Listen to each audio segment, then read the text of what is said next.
ஓம் சாந்தி 23/5/2026 காலை முரளி பாப்தாதா மதுபன். பாபா சொல்கிறாங்க, இனிமையான குழந்தைகளே, ராவணன் உங்களை மிகவுமே வேதனைக்கு உள்ளாக்கி உள்ளான். இப்பொழுது பக்தர்களாகிய உங்களை ரட்சிக்கும் பகவான் உங்களுடைய வேதனையை நீக்குவதற்காக வந்துள்ளார். பாபா கேள்வி கேட்குறாங்க, நல்ல குழந்தைகளின் முக்கியமான 2 அடையாளங்களை கூறுங்கள். பதில் 1. நல்ல குழந்தைகள் எப்பொழுதும் தாய் தந்தையை பின்பற்றி சிம்மாசனத்தில் அமர்பவர்களாக ஆவார்கள். முழுமையாக முயற்சியில் ஈடுபட்டிருப்பார்கள். 2. அவர்கள் தந்தையிடம் உண்மையான உள்ளம் கொண்டிருப்பார்கள். உண்மையான அன்புள்ளம் உடையவர்கள் எப்பொழுதும் ஸ்ரீமத் படி நடப்பார்கள். ஒருவேளை உள்ளுக்குள் நேர்மை இல்லை என்றால் நினைவில் இருக்க முடியாது. பாடல் போலாநாத்தை விட தனிப்பட்டவர். ஓம் சாந்தி. இனிமேலும் இனிமையான குழந்தைகள், இந்த பக்தி மார்க்கத்தின் பாடலை கேட்டீர்கள். பக்தர்களுக்கு இந்த பாடலின் பொருள் தெரியாது. நீங்கள் பகவானின் குழந்தைகள் ஆகி உள்ளீர்கள். பகவான் பக்தர்களை ரட்சிப்பவர் ஆவார். நீங்கள் கூட பக்தர்களின் இரட்சகர்கள் ஆவீர்கள். பக்தர்களை பாதுகாக்குகின்றீர்கள்.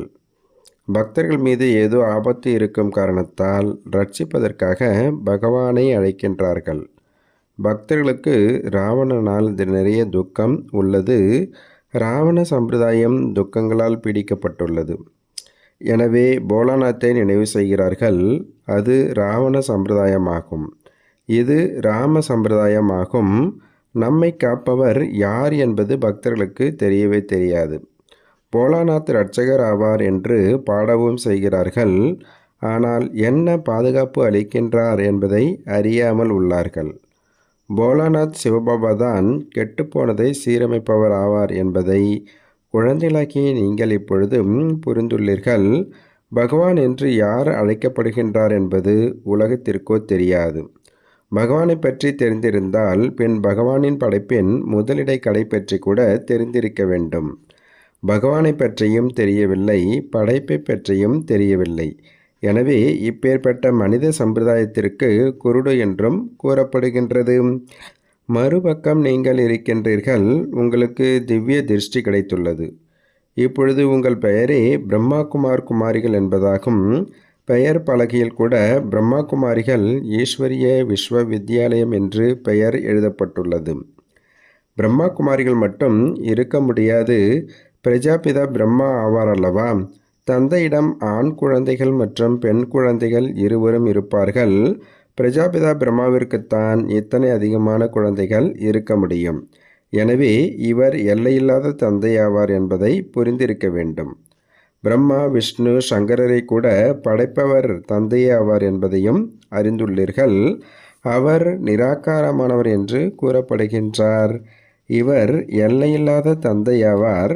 பரம்பிதா பரமாத்மா பிரம்மா மூலமாக படைப்பை படைக்கின்றார் என்பதையும் அறிந்துள்ளீர்கள். முழு படைப்பும் இவருடையதாகும். உண்மையில் அனைத்து மனிதர்களும் சிவ வம்சத்தினர் ஆவார்கள்.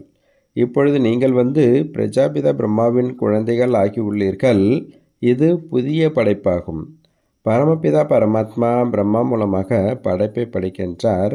எனவே உங்களுக்கு பிரம்மா குமார் குமாரிகள் என்று கூறப்படுகின்றது. இத்தனை எல்லையில்லாத குழந்தைகள் இருக்கின்றார்கள். எனவே அவசியம் எல்லையில்லாத ஆஸ்தி எடுத்து கொண்டிருக்கக்கூடும். பிரம்மா குமார் குமாரிகளாகிய எங்களை சிவபாபா தத்தெடுத்துள்ளார் என்பதை குழந்தைகள் அறிந்துள்ளார்கள். நீங்கள் என்னுடைய குழந்தைகள் ஆவீர்கள். ஆனால் ஞானமோ சாக்காரத்தில் வேண்டும். நாம் ஆதி சனாதன தேவிதேதா தர்மத்தினராக இருந்தோம் என்பதை நீங்கள் அறிந்துள்ளீர்கள். பிரம்மா மூலமாக படைப்பு இங்கு நடக்கின்றது. சிவ ஜெயந்தி கூட இங்கு கொண்டாடப்படுகின்றது. இங்கு மகத தேசத்தில்தான் ஜென்மம் எடுத்துள்ளார்.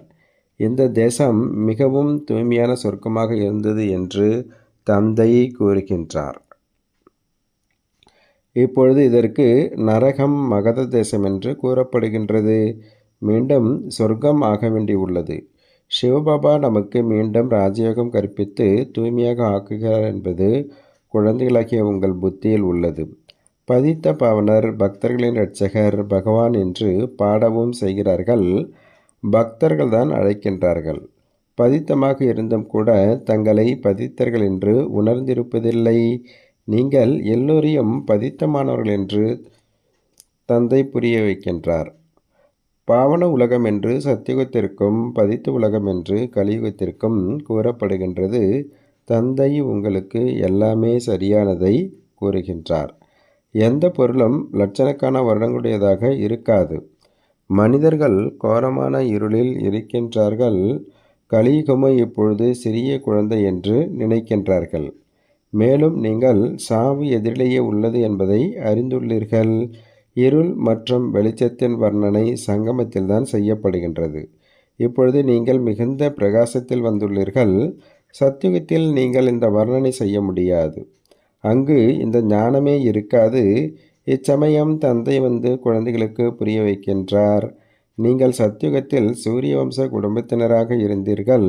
பிறகு கடைசியில் வந்து சூத்திர வம்ச குடும்பத்தினராக ஆகியுள்ளீர்கள். இப்பொழுது மீண்டும் பிராமண வம்சத்தினர் ஆகியுள்ளீர்கள். இப்பொழுது நீங்கள் சர்வோத்தம பிராமண குலத்தினராக இருக்கின்றீர்கள். நீங்கள் உயர்ந்ததிலும் உயர்ந்தவராவீர்கள். இது ஈஸ்வரிய குலமாகும் அல்லவா? தந்தையிடம் வரும்பொழுது யாரிடம் வந்துள்ளீர்கள் என்று பாபா கேட்கின்றார். பின் தந்தையிடம் வந்துள்ளோம் என்று கூறுகின்றார்கள். தந்தை இருவர் ஆவார்கள். ஒருவர் லௌகிக தந்தை, மற்றொருவர் பரலௌகிக தந்தை. அனைத்து சாலிகிராமங்களின் தந்தை ஒரே ஒரு சிவனாவார். உங்கள் புத்தியில் இது பதிகின்றது. நாம் ஒரு தந்தையின் குழந்தைகள் ஆவோம். அவரிடமிருந்து ஆஸ்தியை பெறுகின்றோம். நிராகாரமானவர் ஆஸ்தியை சாக்காரமானவரின் மூலமாகத்தான் அளிப்பார் அல்லவா? நான் சாதாரண உடலில் வந்து பிரவேசம் செய்கின்றேன் என்று சுயம் தந்தை கூறுகின்றார். குழந்தைகளே, ஆத்ம உணர்வில் இருப்பீர்களாக என்று இப்பொழுது தந்தை குழந்தைகளுக்கு கூறுகின்றார். தன்னை ஆத்மா என்று உணருங்கள். இந்த உடல் அழியக்கூடியதாகும். ஆத்மா அழியாததாகும். ஆத்மாதான் 84 பிறவிகள் எடுக்க வேண்டி உள்ளது என்று தேகமல்ல. தேகமும் மாறிக்கொண்டே இருக்கின்றது.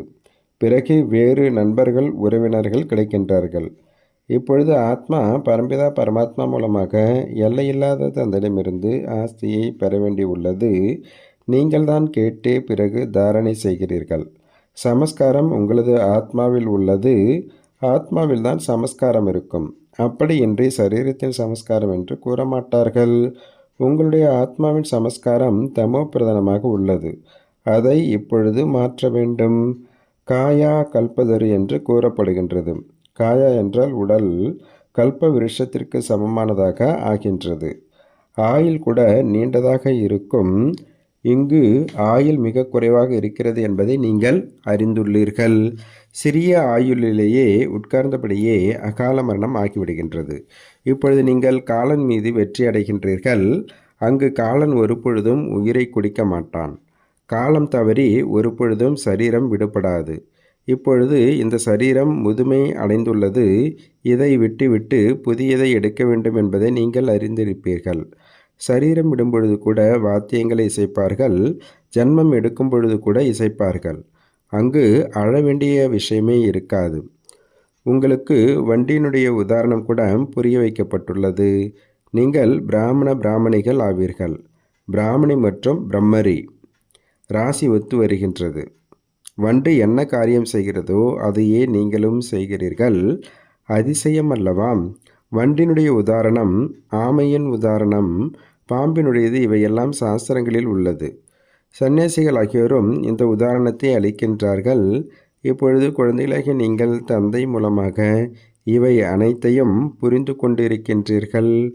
அதுவோ பக்தி மார்க்கமாகும். கடந்து விட்டதற்கு மகிமை பாடுவது.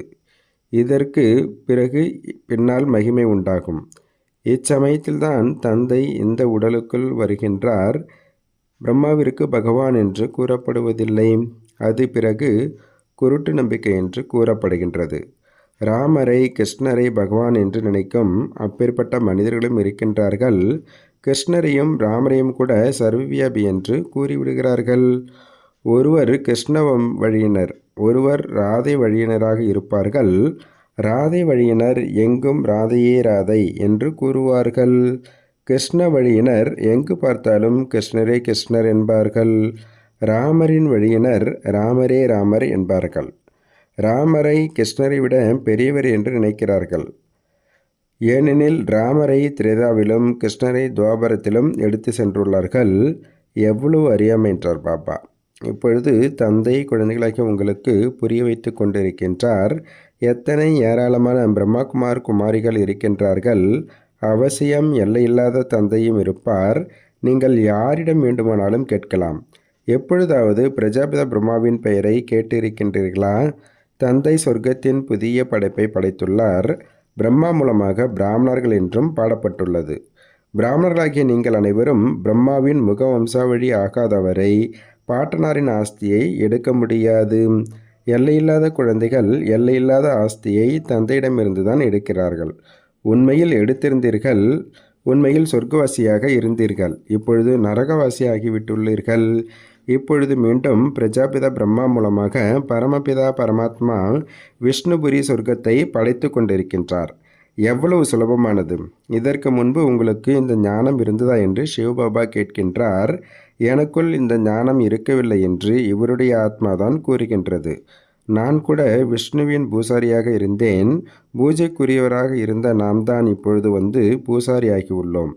இப்பொழுது மீண்டும் பாபா வந்து பூசாரியிலிருந்து பூஜைக்குரிய தேவதையாக ஆக்கி கொண்டிருக்கின்றார். குழந்தைகளாகிய உங்களுக்குள் குஷி இருக்க வேண்டும். பரம்பிதா பரமாத்மா வந்து நம்மை ஸ்வீகாரம் செய்துள்ளார். மனிதர்களை தத்து எடுக்கின்றார்கள் அல்லவா? நிறைய மனிதர்கள் அவ்வாறு இருக்கின்றார்கள்.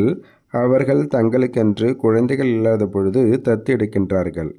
என்னுடைய குழந்தைகள் ராவணனுடையவராக ஆகிவிட்டுள்ளார்கள் என்பதை இப்பொழுது தந்தை அறிந்துள்ளார். எனவே நான் வந்து மீண்டும் தத்து எடுக்க வேண்டியுள்ளது.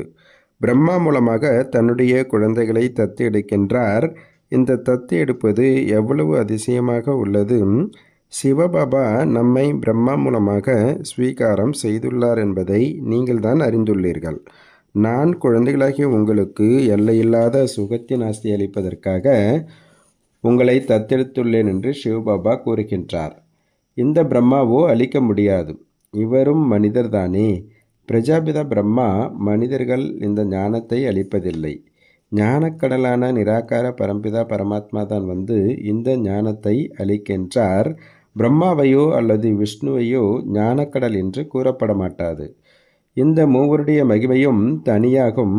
ஞானக்கடல் பதித்த பாவனர் ஒரு தந்தை ஆவார். முழு உலகத்தின் மனிதர்கள் அனைவரும் அவரை அழைக்கின்றார்கள். ஆங்கிலத்தில் கூட அவரை லிபரேட்டர் என்று கூறுகின்றார்கள். யாரிடமிருந்து துக்கம் கிடைக்கிறதோ அவரிடமிருந்து விடுவிக்கப்படுகிறார்கள். தந்தை கூட இங்கு வந்து ராவணனிடமிருந்து விடுவிக்கின்றார். ராவண ராஜ்யம் கூட இங்கு ஆகியுள்ளது. இங்குதான் ராவணனை எரிக்கின்றார்கள். எரித்துவிட்டு பிறகு தங்கத்தில் இலங்கையை கொள்ளையடிக்கச் செல்கிறார்கள் என்று கூறுகிறார்கள். அவர்களுக்கோ ஒன்றும் தெரியாது. ராவணன் என்பது என்ன பொருள், எப்பொழுதிலிருந்து அவர் எதிரியாவார், இது யாருக்கும் தெரியாது. ராமனுடைய சீதை திருடப்பட்டு விட்டாள் என்று நினைக்கிறார்கள். நாம் அனைவருமே சீதைகளாவோம்.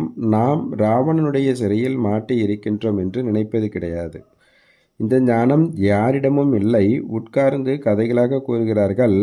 நான் தூர தேசத்தில் இருப்பவன் இந்த அந்நிய தேசத்தில் வந்துள்ளேன் என்று சிவபாபா கூறுகின்றார். இது பதித்தமான பழைய உலகமாகும் அல்லவா?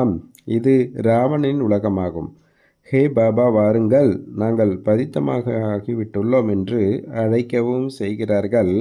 நான் பாவனமாக ஆக்குவதற்காக இந்த பதித்த உலகத்தில் வரவேண்டியுள்ளது என்று தந்தை கூறுகின்றார். மேலும் நான் எந்த உடலில் வரவேண்டி இருக்கிறது என்றால், யார் முதல் நம்பரில் பாவனமாக இருந்தாரோ, யார் அழகாக இருந்து இப்பொழுது கருமையாக ஆகியுள்ளாரோ அவர் உடலில் எவ்வளவு அதிசயமான விஷயங்களாக இருக்கின்றார் பாபா. கிருஷ்ணரை ஷியாம் சுந்தர் என்று ஏன் கூறுகிறார்கள் என்பது யாருக்கும் தெரியாது. எனக்காக தூய்மையாகுங்கள், அப்பொழுது தூய்மையான உலகிற்கு இந்த அதிபதி ஆகிவிடுவீர்கள்.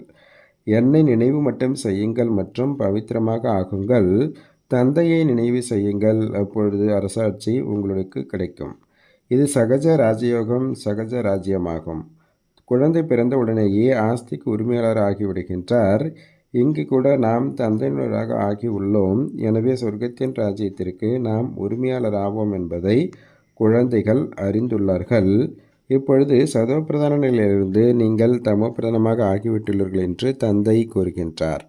மீண்டும் சதோப்பிரதானமாக ஆக வேண்டும். யோகம் மற்றும் ஞானத்தை கற்பிப்பதற்கு ஒரு நொடி பிடிக்கின்றது. குழந்தை பிறந்தவுடனேயே வாரிசு ஆகின்றது. நீங்கள் தந்தையுடையவர் ஆகியுள்ளீர்கள் என்றால் ராஜாங்கத்தில் ஆஸ்தி உங்களுடையதாகும். ஆனால் எல்லோருமே ராஜாராணி ஒன்றும் ஆக மாட்டார்கள். இது ராஜயோகமாகும். ராஜாராணி, பிரஜைகள், செல்வந்தர்கள், ஏழைகள் எல்லோருமே வேண்டும். எனவே ருத்ரமாலை கூட அமைக்கப்பட்டுள்ளது. அதை பக்தி மார்க்கத்தில் ஜபிக்கிறார்கள். நாம் ராஜயோகத்தை கற்றுக்கொள்ள வந்துள்ளோம் என்பதை நீங்கள் அறிந்துள்ளீர்கள். தாய் தந்தையரை பின்பற்றி முதலில் சூரிய வம்சத்தினர், பிறகு சந்திர வம்சத்தினர் ஆவீர்கள். யார் தாய் தந்தையை பின்பற்றி சிம்மாசனத்தில் அமர்கின்றவர்களாக ஆகின்றார்களோ அவர்களே நல்ல குழந்தைகள். நம் முயற்சி நிறைய செய்ய வேண்டும். என்னை நினைவு செய்யுங்கள் என்று தந்தை கூறுகின்றார். ஆனால் செய்வது கிடையாது. ஸ்ரீமத் படி நான் உங்களுக்கு பாட்டனாரின் ஆஸ்தி கிடைக்கின்றது. பிரம்மா சொர்க்கத்தின் ஆஸ்தியை அளிக்க முடியாது. பாட்டனாரின் சம்பாத்தியத்தின் மீது பேரனுக்கு உரிமை இருக்கின்றது. தந்தையின் சம்பாத்தியத்திற்கு குழந்தைகள் பங்குதாரர்களாக ஆகின்றார்கள் என்றால் உரிமையாளர்கள் ஆவார்கள். இங்கு உங்களுக்கு சிவபாவிடமிருந்து ஆஸ்தி கிடைக்கின்றது. ஞான ரத்தினங்கள் தந்தையிடமிருந்து தான் கிடைக்கின்றது. பிராமணர்களாகிய நாம் தான் பிறகு தேவி தேவதை ஆகின்றோம் என்பதை நீங்கள் அறிந்துள்ளீர்கள். ஜெகதம்பா யார்? இவர் பிராமணையாக இருந்தார், ஞான ஞானேஸ்வரியாக இருந்தார், பிறகு ராஜேஸ்வரி ஆகின்றார் என்று தந்தை புரிய வைக்கின்றார். நீங்களும் அவ்வாறே ஆகின்றீர்கள். தாரணிக்கான முக்கிய சாரம். ஃபஸ்ட்டு பாயிண்ட்டு, ஆத்மாவில் இருக்கும் தமோப்பிரதானமான தன்மையின் சமஸ்காரத்தை நினைவின் பலத்தால் மாற்ற வேண்டும். சதோப்பிரதானமாக ஆக வேண்டும். 2, தந்தையிடமிருந்து ராஜ்யத்தின் ஆஸ்தியை பெற வேண்டும் என்றால் சதா நல்ல குழந்தையாகி ஸ்ரீமத் படி நடக்க வேண்டும். உண்மையான தந்தையிடம் உண்மையாக இருக்க வேண்டும். தாய் தந்தையரை முழுமையாக பின்பற்ற வேண்டும். ஞான ரத்தினங்களை தானம் செய்து கொண்டே இருக்க வேண்டும். பாபா வரதானம் கொடுக்குறாங்க. தன்னுடைய மாற்றத்தின் மூலம் நிரந்தர வெற்றியின் அனுபவம் செய்யக்கூடிய உண்மையான சேவாதாரி ஆகுக. எவ்வாறு நிரந்தர யோகி ஆகி இருக்கின்றீர்களோ அதுபோல நிரந்தர வெற்றியாளர் ஆகுங்கள். அப்பொழுதே உண்மையான சேவாதாரி ஆகுவீர்கள். ஏனெனில் வெற்றியாளராக இருக்கும் ஆத்மா ஒவ்வொரு எண்ணம், ஒவ்வொரு அடியில் வெற்றியின் அனுபவம் செய்யும் பொழுதும் அவருடைய இந்த மாற்றத்தை பார்த்து அநேக ஆத்மாக்களுக்கு சேவை தானாக நடைபெறுகிறது. அவருடைய கண்கள் ஆன்மீகத்தன்மையின் அனுபவத்தை செய்விக்கின்றன. நடத்தை தந்தையின் சரித்திரங்களை காட்சியாக காண்பிக்கின்றன. நெற்றியின் மூலம் நெற்றி மணியின் காட்சி கிடைக்கின்றது. இவ்வாறு தன்னுடைய அவ்வியக்த முகத்தின் மூலம் சேவை செய்யக்கூடிய விசேஷ ஆத்மாக்களைத்தான் உண்மையான சேவாதாரி என்று சொல்லப்படுகின்றது. ஸ்லோகன் சொல்றாரு, சிறப்பு தன்மைகள் மற்றும் குணங்கள் வள்ளல் கொடுத்துள்ள பரிசு ஆகும். வள்ளலை பாருங்கள், மனிதர்களை அல்ல. இன்றைய அவ்வியக்த சமிக்கை. சதா ஆடாத அசையாத ஒரே சீரான மனோநிலையை அனுபவம் செய்யுங்கள்.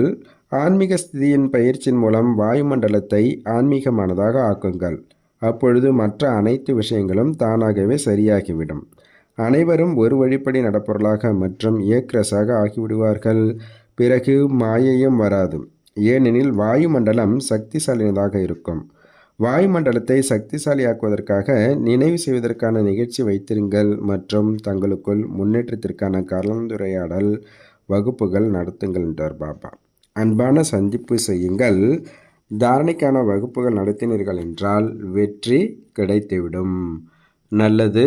ஓம் சாந்தி, ஓம் சாந்தி, ஓம் சாந்தி. நன்றி பாபா.